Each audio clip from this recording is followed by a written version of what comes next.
first time I realized, or my family members and community members realized that I was a voice for change, was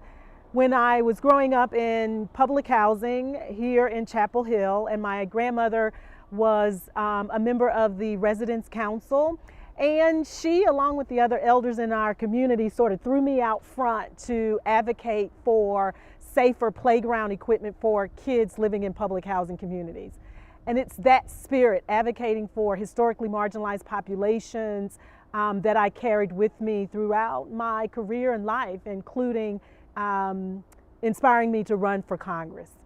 So I grew up here in Chapel Hill at a time when we had a very close-knit, very strong and proud African American community that really sheltered children, I think, from the direct impacts as kids of racism. So it wasn't until I was an undergraduate student at UNC Chapel Hill that I really began to realize the effects, the profound effects and pervasiveness of structural inequality and racism. And that occurred during my fight along with other student activists for a freestanding Black Cultural Center named after our beloved professor, Dr. Sonia Haynes Stone. What gives me hope for the future is when I see people of all race and ethnicities, all socioeconomic statuses, living in different areas, rise up in the face of some of the most egregious and overt acts of racism, such as a police officer